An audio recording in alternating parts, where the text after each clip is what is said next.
Experience senior living inside Chennai from Elements starting at rupees 85 lakhs. Call 9790399039.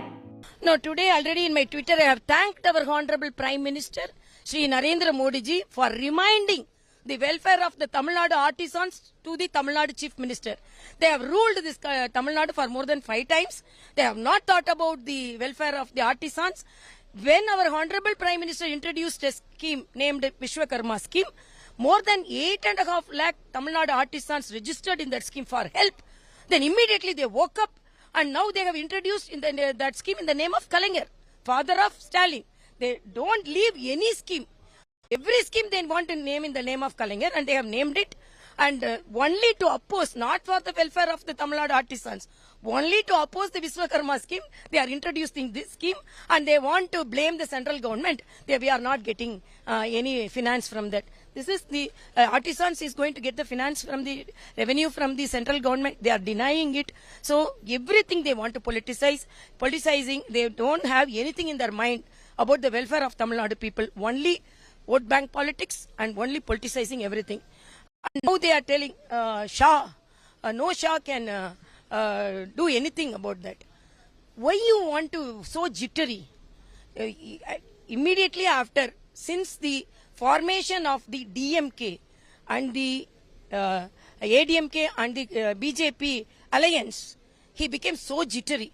In all the government programs, he is talking against the, and he is telling it is opportunistic alliance. No, it is the alliance formed in this opportunity to root out the DMK.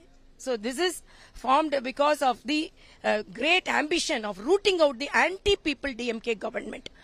And he became so jittery. I want to remind him, Honorable KK Shah only dismissed in 1976 the DMK government. This is the only DMK government who got dismissed for the allegation of corruption as well as the anti-national activities. So he is now putting a brave face, but he has become a coward because of the ADMK and BJP alliance, and people are now want a change, and he is talking everything against the people, and he is telling Honorable Amit Shah did not clarify about the delimitation. He clearly clarified. If you are not understanding what he will do, and Honorable PM did not clarify about the Hindi imposition. Our Honorable Education Minister clearly have mentioned NEP is not imposition. Whether he is acting as he is not understanding or he is not understanding, we don't know. He also mentioned a particular line that Tamil Nadu will never be in control of Delhi, will always Out be of control. Yeah.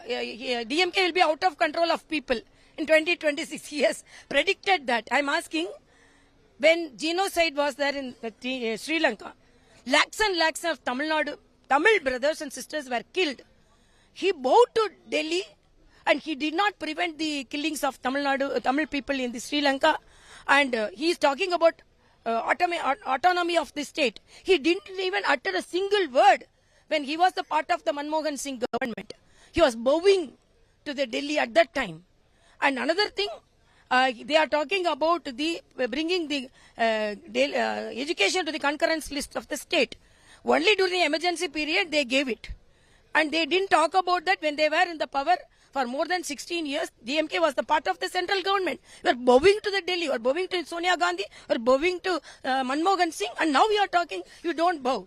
So he has become very jittery, and now and another thing is talking about the vice president's comment about the verdict. He is telling comments about the highest court. I am asking, what happened to NEET? NEET is the verdict of the highest court. Then you went against the opinion of the highest court, and you told after coming to power, first signature will be on NEET, knowing that it cannot be done. And they got signature from lakhs and lakhs of students, knowing that it cannot be done. So you only violated the verdict of the court. That's all I can say. Honorable Vice President is a legal professional, and he has a great legal knowledge, and he is the Vice President, and he has all rights to convey his message and express his opinion.